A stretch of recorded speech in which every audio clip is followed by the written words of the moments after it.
We ain't even been talking. Hey y'all, what's up? Your girl G here. Welcome back to my channel. How are y'all doing this Sunday? I guess afternoon we can call it where I'm at. Last night was a good night to watch TV. We had Love and Marriage Huntsville, then we had P-Valley. Definitely Saturday and Sundays have become my favorite nights of, TV to watch, okay? Before we get into the video though, the review, like I said last week, on Sundays, I have implemented Self-Care Sunday. You guys need to implement it as well. You can never get your mental, your spiritual, emotional chakras in line too much, okay? There's so much stress going on around the world and all the shit we've been going through with politics and stuff and this dumbass president that we got.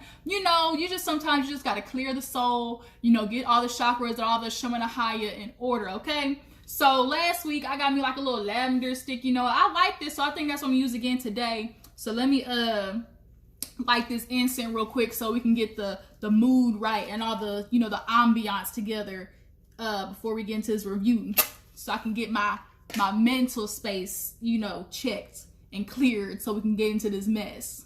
I like the lavender that I got. This one, I think I'm gonna try and look for something a little more earthy next time, but as of right now I really like this this little lavender. Let's see, try to Shamanahaya. Y'all, this does smell really good though. Let's go try to float it around my room and stuff. All right, now that that's lit and we got the ambiance in order, let's get into this review, okay? So basically on this episode of Love and Marriage Huntsville that we're talking about today, we open up with Melody going into her office. I guess she has like this whole branding team, this whole marketing team, now that her and Mr. Holt have basically, kind of expanded. So they're basically giving her all these new ventures that companies are trying to do with her and I guess Martel. So Martel hasn't made it there yet. So they're just shooting at her all the stuff. And basically at this moment in Melody's life, she has become, the yes woman. And although that is good, it can be bad as well. I think she's just kind of taken to this new role of kind of being the, in the front. She's taking a back seat to Martel. And I think after having this baby, she has decided, I'm not doing that anymore. So Martel finally comes in the midst of them talking about, I guess, a basketball team that wants them to represent them. And then somebody who's doing a theater play that wants Melody to be the main lead or something like that. And she's so excited, yes, I couldn't wait to get into it. Martel's like, skirt, pump the brakes. What do you mean? Like, we have so much going on already. Melody, we just had a kid. We got 4 kids. Right now we got so much money coming out and not enough coming in. Now, from that standpoint, I can't agree with Martel. Like, don't have your hand in so many pots, that you don't even know that you're going to get a return basically on your investment. And you can't have more money going out than coming in because that's going to blow your bank and you have 4 kids. Like, you can't afford that. So in that instance, I can't agree with that. Like, don't spread yourself too thin because, you can't really give your 100% of yourself to everything at that time. It's not going to be a good product if you're constantly, doing this and then doing that and doing that and then trying to, please your husband and, go there, be your kids' game and take them to the doctors. Like, it's a lot. I get what Melody's trying to do, build her little empire, but okay, you start sliding away from Martel and he's going to slide his way back over there to Miss Ariane Curry. But pause, hold up, he already did that. Now I forgot that they divorced, y'all, and old girl's supposed to be pregnant again. Oh Lord, so I guess Melody, you decided to do all the other stuff and Martel said, you know what, I guess I'll go do me again too. So unfortunate. But moving on. Let's talk about Maurice and Kimmi. Kimmi decides that she wants to go see her man at his new office. I guess, is Maurice, what is he into now? Is it real estate that he's doing now? That company, I guess, that his sister's helping him do? I guess they're expanding. Whatever it is, they have a new office and Kimmi decided she wants to stop by and, have a little lunch with her man. And they end up getting on the topic of her leaving her job because she said that she gave her notice to her boss, but he doesn't want to accept it, basically. He's like basically saying she's such a good employee, like he can't live without her. But she told him like, look, I'm going to give you 6 months then. And so Maurice, he's still on this phase of like, look, let me handle it. Like, what are you going to work for? At this moment in time, and I guess in his career, he's able to afford, whatever she needs to do to take care of Jalen, because she said that she was working her nursing job to cover Jalen's tuition and his rent. She pays all that. And Maurice is like, well, shoot, if that's it, like, we could have, ended that, like, last week. Let me take care of that.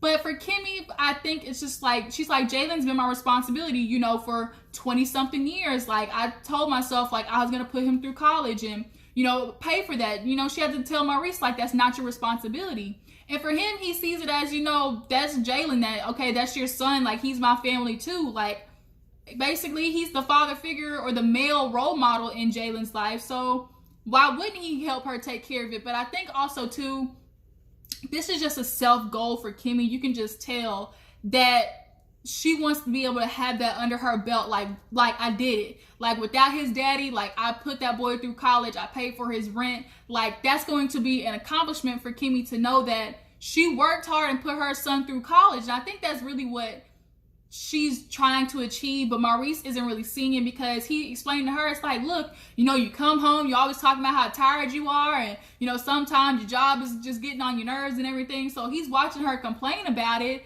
and to him it's like, well, shoot, if you stay complaining, like, just why won't you fix it instead of coming home complaining about it?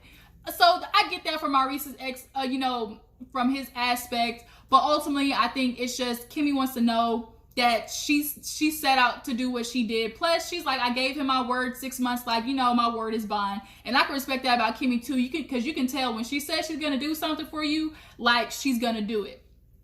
So moving on, let's get into Miss Tisha. I guess she decided that she wants to take her mama out so she can confront her about, the way she's been acting lately, because Miss Wanda has been messy ever since she stepped on the scene. Now, if you ask me, what's the nickname we can come up for Miss Messy Wanda? Because she has been pushing it with her little 1970 hairstyle. Messy Bessie. That's what we're going to call Miss Wanda from now on. Messy Bessie, okay? So Miss Old Messy Bessie comes in at the hair salon, and she's, a little hesitant because, she's like, I usually don't let, just random people touch my hair. So nonetheless, Miss Wanda gets her little head scratched, gets her hair washed.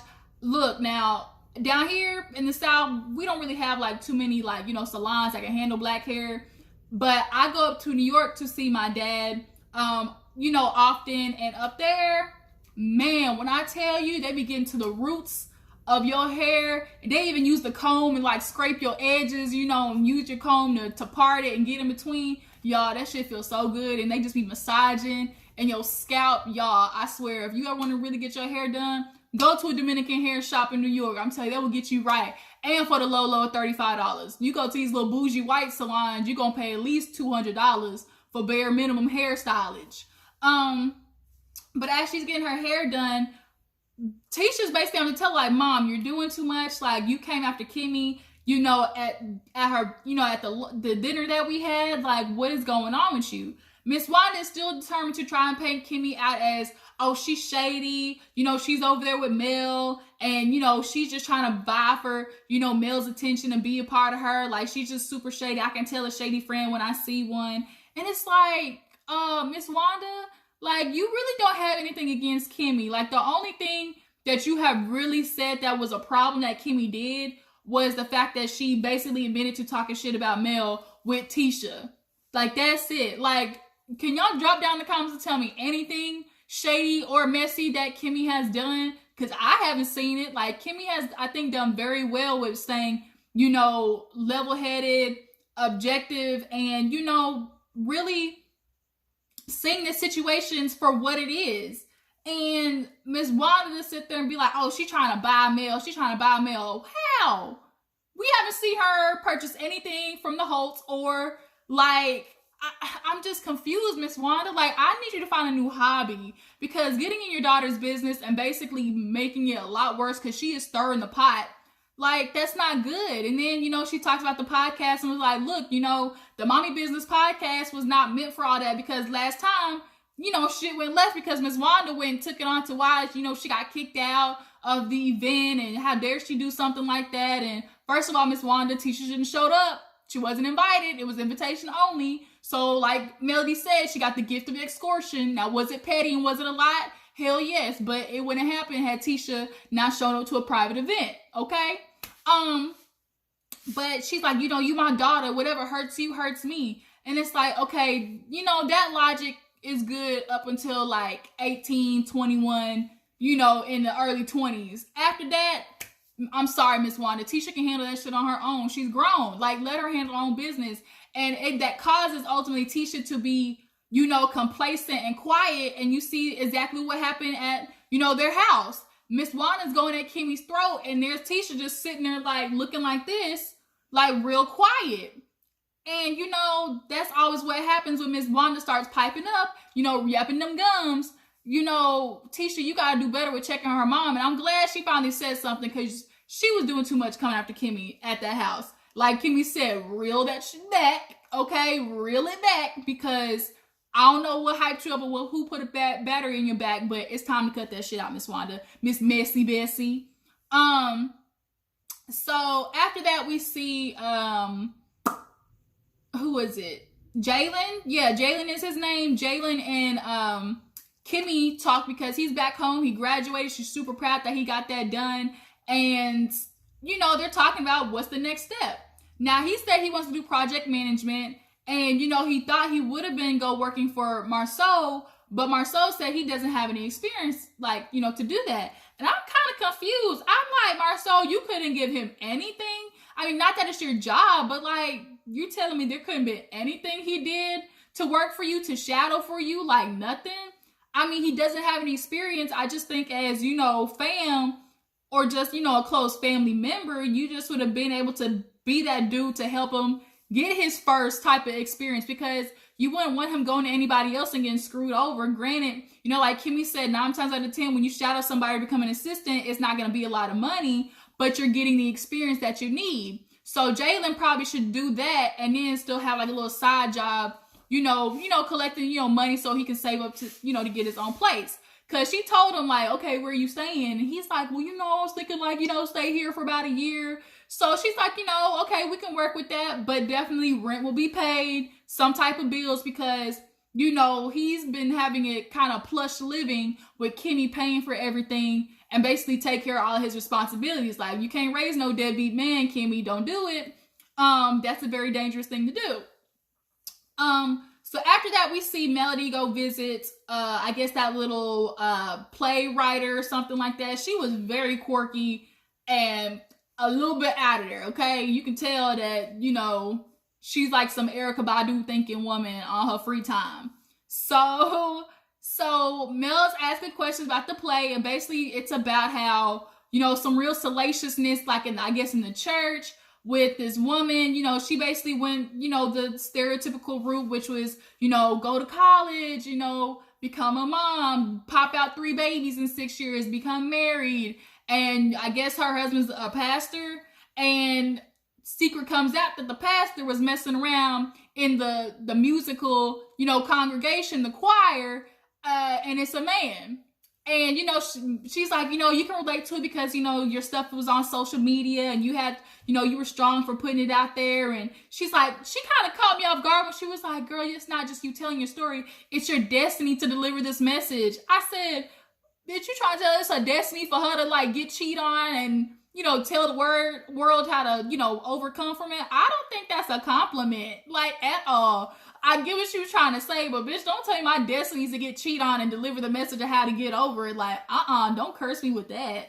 But she was kind of like going crazy because she was like, you know, in the black church, because Melly's like, why the black churches? Basically, she was like, look, sometimes churches are very judgmental and hypocritical, and they do need to get called out with some of the teachings that they're doing because it's straight up blasphemy. But she's like, yeah, you know, especially being an AB lesbian. And I said, huh? AB lesbian? So Melody's like, can you expound?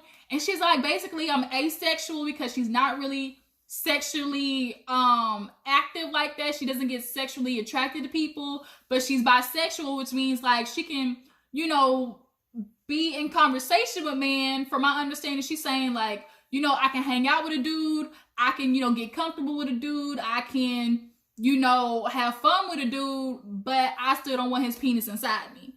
But then she's like, I'm attracted to women though. I guess she wants to be in a relationship with women but play around with men. I said, what in the LGBT LMNOP shit is this? Like, I'm confused. Like, it's always something new. I ain't never seen the day. Nonetheless, Melody is like, you know, this looks a little risque type of theater experience. So, like, you know, she's going to really have to pull out the stops to deliver this message. So we see Melody, no, matter of fact, speaking of, Martel takes his dad out, or invites his dad to see the kids at like the little ninja academy, kind of like, you know, Great American Ninja Warrior and stuff like that. But it was good to see that his dad finally pulled through. You know, Martel's been, you know, hoping that his dad showed more, you know, effort and coming around with the family. And it was nice to see, dang, Martel looked just like his daddy though.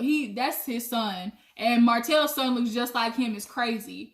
But, you know, they started talking about life and how he's saying, you know, he's super busy. You know, he's been handling the kids a lot more. But Melody's kind of becoming super, you know, real active out there, taking on so much stuff. And, you know, he's like, dang, I'd help with homework and everything like that. So, you know, he's hoping that Papa will come more around and might be a little bit of assistance. But it's glad to see, you know, that the dad is actually making true effort to be around the grandkids. Because you can tell, like, they enjoy his presence. Especially that little girl, because she saw him right when he walked through the door and, like, ran and hugged him. You know, it was super sweet. But right before the end of the episode, we see, like, this little awkward date with Melody, Martel, and this new couple, Destiny, and is it LeBerick? I think it's LB, LeBerick. And it started off, you know, kind of weird, you know, because they started talking about the baby and the gender and stuff like that. And LeBerick was like, oh no, because they asked Martel Melody how they're doing. She's like, oh, you know, everything's so great, super busy, got a good husband, and so Martel's like, I got a perfect wife. So she's like, ooh, sounds like y'all gonna be working on baby number 5. And Melody said, who working on baby number 5? And so then LeBerick's like, shoot, I'm gonna work on baby number 2. Because I haven't got a lot of control with this one. Seems like Destiny's taking control of everything. And she's like, what? And he's like, yeah, you know, the baby, the doctor's in Atlanta. She's like, he's like, you want to do a natural birth, and, you know, you're choosing to deliver. You don't want an OBGYN, you know, you want a midwife and a doula. And she's like, last time I checked, this baby's popping out of my coochie. So what's the issue? And she's like, you know what, I heard a lot of that. I heard a whole lot of I and my, because he's like, oh, you know, this is going to be the biggest experience of my life. And, you know, I want to be able to basically, you know, savor it. And I'm like, the biggest experience of your life? He didn't even say our. Like, she's the one popping out the baby, and it's still not our. And so I can kind of tell what type of man LeBerick is. And Destiny, this relationship is doomed from the start, unfortunately. I think a lot of people can tell, like, something's brewing in the midst of their relationship. So I guess they're married, but still living long distance. I'm a little bit confused on that aspect. Can y'all clarify for me in the comments? Like, they're married or are they engaged? But they end up talking about, you know, she's like, I'm having this baby and you're kind of making it about you. And we still got to figure out our whole situation, you know, moving, because she hasn't even really moved into his place, I guess. And he started talking about, like, oh, I didn't even know that was going to happen. Like, you threw me off. So both Melody and Destiny were like, how did she throw you off? Like, that's your wife. Like, if she gets pregnant, I think y'all should move in together. At this point, like, it's time for y'all to figure out what the hell we're doing. So, Melody's like, LeBerick, you should have paid for her to move and did all this. And he was like, oh, was it going to be move or get Christmas presents? So you telling me you couldn't, like... You're telling me, like, you couldn't even afford just not even a bracelet? Like, you are that far, I guess, down this financial hole. I mean, they could be, but Destiny's like, I didn't even get either. So you could tell Martel was trying to stick up for LeBerick, so he, like, kind of threw it off and was like, well, I can see why he's questioning, because, you know, about the whole last name. Destiny doesn't want to take his last name. And he's feeling like, oh, you know, like, you know, I feel like that's an honor to take my last name. And Destiny explains it's because of her, I guess, her brother being murdered. And, you know, that's the last tie to him, that last name, which is understandable. So that's going to be a very hard debate. She brought it up like, look, we don't have to talk about this shit in counseling. But the thing is, it's like, he's like, I'm your family. And the thing is, like, yeah, you will be. But she still wants that connection to the last, you know, part of her family. So my suggestion is, Destiny, that good old hyphenation, like Kim Kardashian West, gonna have to stick that hyphen in there somewhere, because that looks like that's going to be a battle for both y'all. But ultimately, y'all drop down in the comments, tell me, do you think Destiny and LeBerick are a good match? Something about LeBerick is rubbing me the wrong way, and the way that he just kind of made that whole pregnancy about how it's the biggest moment of his life and he needs to make more decisions with the baby. Like, if your wife is telling you, I feel more comfortable doing a natural birth, like, why wouldn't you consider that? Like, she's saying all these things like, y'all have already dealt with a lot of miscarriages, so don't you think that'd be another stress on her? Like, you should be trying to appease her of anything that she says, and whatever she says, you should be following. Like, she's trying to give birth to your baby. Yeah, something about LeBeric, I just ain't feeling. So we finally get to the day of the birthday party, and everybody's, you know, showing up, and everybody's having fun. I like that hair color on Melody and that hairstyle. I don't like that really bright blonde that she does. That kind of, you know, more muted kind of blonde, and that really dark hair. That's the prettiest one to me. She has that dark hair and that confessional with that red dress. I prefer that because that blonde like ages her a little bit too much. So she sees Destiny, you know, she's like, hey, you know, is Tisha coming? And she's like, I don't know, they always late as usual, so they might show up. And then we see Kimmi, you know, they're all there. Maurice and Maurice, Sadark, LeBeric, and Martel over there talking. And, you know, they end up talking about, I guess, the shop. Oh, I forgot about that, the shop. Destiny's opening up a shop and is thinking about having Marceau, I guess, put a bid in so she could see how much, you know, it would be for him to build it. And of course, the Holts are like, you know, you can find a different contractor. But, you know, she's, you know, obviously it's going to be awkward. And they were like, we know a whole bunch of other black contractors, so, you know, it's up to you. So she's like, but Melody's like, well, shoot, we can do it. Martel said, hell no, I ain't got the time. Nope, don't put that on my plate. Don't you offer me up for something I ain't signed up for. But I think y'all shouldn't do it either. Don't mix friendship with business. That never works. But nonetheless, you know, back to Labar, keeps talking about how, you know, she's opening her shop and, you know, they're going to do a soft opening. And, you know, Sadark's like, shoot, I ain't get no invitation. I'm not invited. You know, I don't want to get, you know, escorted out by security.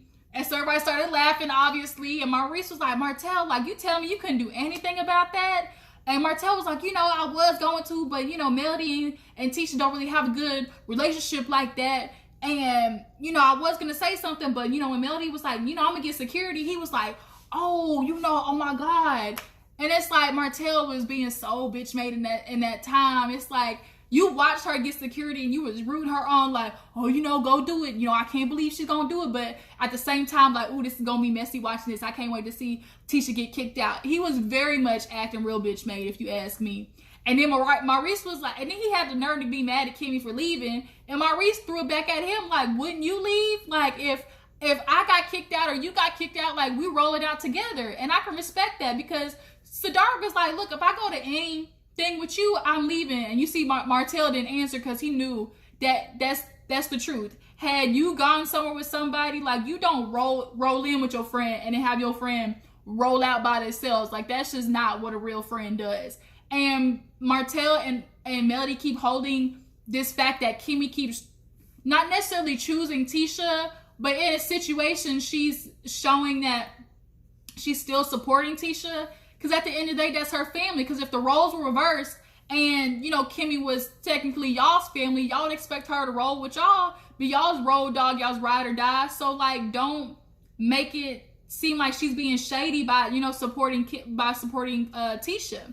So Marceau and Tisha finally show up. I did not like that goddamn lipstick that Tisha had on. It was too dark. It just wasn't cute to me. The wig, and, you know, take it or leave it, but the jacket was cute though. She was showing up like 300, like Roman Empire, ready to duke it out. And, you know, Melody says hi to the girls and everything. You know, the girls missed each other. Tisha pulls Kimmi to the side and apologizes for Miss Messy Bessie acting up and coming for her throat, her jugular, trying to step all on Miss Kimmi. I don't like it, Miss Wanda. You need to go find you a man and, you know, get your back blown out or something, because you got too much time in your hands to sit there and worry about Kimmi. Like, can we find somebody for Miss Wanda? I think they got a dating website called ourtime.com. I be seeing the commercial all the time on TV. Maybe that's what you should do, okay? Go find something else to do. Go fly to Tijuana or something with an old man. Shoot. But Kimmi basically told Tisha, like, it's fine. You don't have to apologize for Wanda. Like, she is who she is. And trust me, I can handle that heifer. I got it. Trust me. But I'm glad that Tisha is recognizing that her mom is out of place. So finally, Melody and Tisha go outside. And, you know, Melody's like, you know, look, I'm glad you brought the girls regardless of our situation. And, you know, Tisha was like, look, this is what I was planning to try to do when I came to your event, you know, to be like, look, I see you, you know, we can still support each other. And, you know, I'm glad to see you, you know, you striving for success. And Melody was like, well, bitch, couldn't you just text me that? And I agree with Melody on that part. Like, what Tisha keeps saying is like something that she really could have pulled, texting Melody, be like, hey, like, can we meet up for lunch and dinner and all that stuff. She could have talked to her. Showing up to a private event was not the time to do that. You see how Tisha was like, oh, you're getting off topic. No, bitch, it's on topic. If you're telling me that all that stuff, you really could have just texted me that stuff. So then, you know, Melody's like, yeah, you came for my event after my brand. Tisha said, what is your brand? I said, oh. I mean, that's true. Like, Melody, what is your brand? And she hit her back with the 1-2, okie doke, and was like, you know, women empowerment, like how I empowered you to get up out that house. I said, oh, like we throwing shots. I mean, it is kind of true. Drop down in the comments. Do y'all feel like Melody kind of empowered Tisha to get up out the house? Personally, I feel like being around Kimmi and Melody definitely has formed Tisha to be a lot more confident to go out there and do business stuff.